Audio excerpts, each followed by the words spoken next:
The Mars 15 is a battle rating 8.0 French light tank, sitting as the second to last vehicle in the French light tank line. This tank was added in update Ixwa Strike, and has sat at 8.0 since its addition. Originally developed as a more modern alternative to the aging AMX-13 for the export market, the Mars 15 was developed as part of a universal chassis series of vehicles. This vehicle was abandoned in the prototype stage, as demand fell off on the export market with the Soviet Union's downfall in the 1990s. In-game, the Mars 15 takes the form of the 90mm equipped prototype, as opposed to the 105mm equipped prototype that also existed in real life, and it has a few things going for it. Its gun is the 90mm CN90F4. It is a low-pressure gun that fires OFL 90F1 APFSDS. Its reload rate stands out amongst its competition, able to sling shells every 6.5 seconds stock or every 5 seconds with an ace crew. This rate of fire is simply incredible, easily rivaling that of auto-loading tanks despite having a manual loader. The ability to get very quick follow-up shots is a huge strong suit of the Mars 15. With this gun, the Mars 15 has a laser rangefinder to help at longer ranges. It also has night vision in the event that, God forbid, you get a night battle and want to stay in that battle for some reason. The Mars 15, because it's a light tank, has access to airstrike, a scout drone, and active scouting. All three of these are useful assets, especially in a squad, which can help you point out targets for your team and help hunt them down. On top of this, airstrike will help you unlock your CAS options quicker by lowering their spawn points cost.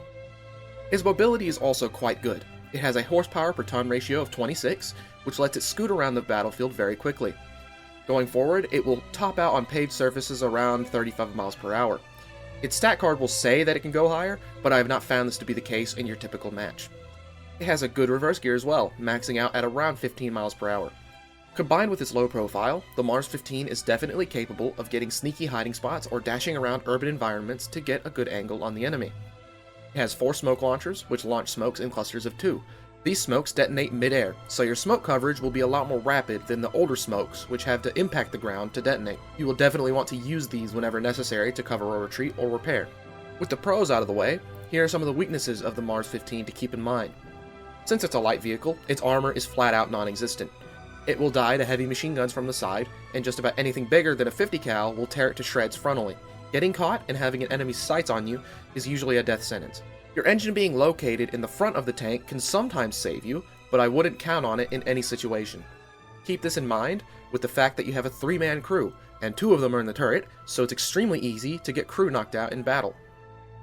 The Mars 15's mobility, while good, may find it being outpaced by some of its quicker foes.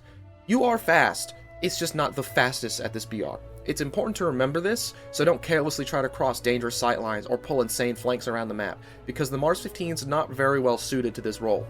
One of the weakest points of the Mars 15 is its gun handling. Like many other French light tanks, its suspension leaves something to be desired. Its gun likes to bob up and down a good bit, and it doesn't like staying on target while on the move. In a standoff, where you and your opponent are moving, your opponent will likely win the stop-shoot contest. It is a tank that relies mostly on ambushing and sniping, remaining stationary while getting ready to fire, so that you aren't screwed over by your suspension being pitifully soft. The worst part of the Mars 15 is, ironically, to do with the gun. While it has access to darts, the important thing to remember is the caliber of the ammunition. If you don't know, darts of a lower caliber tend to have extremely weak spalling, far weaker than it probably should be. For the Mars, this manifests itself in a lot of situations where you shoot an enemy center mass or in the turret and don't destroy a whole lot inside their tank, which might leave you open to being slapped by the enemy's big hand. Note also that, for APFSDS, OFL 90F1 is very low penetration, just 271mm flat and 157 at 60 degrees.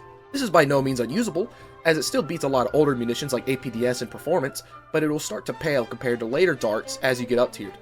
Combine this with the unreliable post-penetration, you may find yourself relying on the fast reload a bit more than you would prefer. Now that we have the pros and cons of this tank, let's see what can be done to maximize its performance in battle. The Mars 15 is essentially a classic light tank in its role and function. I would recommend against trying cross-map flanking maneuvers or anything similarly ballsy, but as a support vehicle for your team at or around the front line, it's a very capable tank. I recommend against Lone Wolf gameplay for this vehicle, however, as its poorer gun handling and unreliable post-penetration can leave you vulnerable in a duel. Instead, follow your team's front line, scout targets, and pick off targets who present themselves, and leverage your high rate of fire to disable a lot of enemies at once. Close-range flanks, as in not going to the farthest reaches of the map to maybe get a shot or two late game, are very doable in this tank. as it lends itself well to this purpose.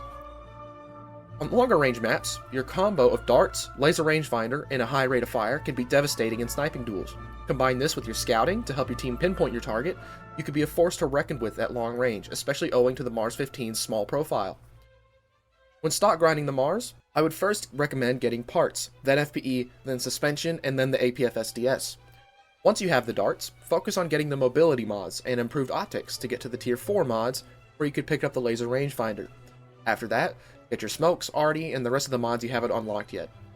I would give the Mars a poor rating for its stock grind. Being stuck with 90mm Heat FS at 8.0 is rather brutal, especially since its APF SDS is a tier 3 mod, which takes a good amount of time to get to.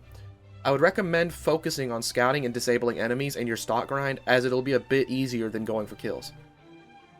Overall, the Mars 15 is just a good light tank, plain and simple.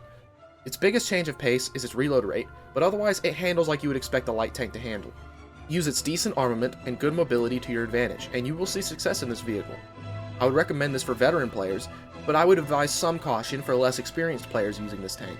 It is very punishing, as its gun handling and pitiful armor can lead to a swift death in inexperienced hands. It's certainly not the worst tank for less experienced players to use, but there are better options.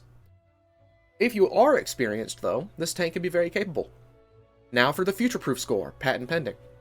As War Thunder changes over time, some mechanics can be changed, added, or removed. This can completely change a specific tank's strength in-game. The future-proof score is a rating of the likelihood that the tank in question will stay as good as it is now, or if it is liable to receive a nerf in the future. This is just speculation, so take it with a grain of salt. The Mars 15 has a future-proof score of 5 out of 5. It's a vehicle that has gone largely forgotten by the War Thunder community, and, it seems, Gaijin as well. It has remained pretty much completely unchanged since it was added a good while ago, staying in its current BR and not having any major tweaks done to it since. It is highly unlikely this tank will receive any major change in the near future. It'll be quite consistent as time goes on. For overall score, the Mars 15 receives a 7 out of 10. It is a good tank overall, but it's hurt badly by its gun handling and poor post-penetration damage. It's still quite capable, but it can be a struggle if you go an entire match of only donking 1 or 2 crewmen with each shot you land on an enemy. If you liked this video and want to see more like it, feel free to hit the like and subscribe buttons below. It'll help me out and get some more of my reviews onto your page. Many thanks.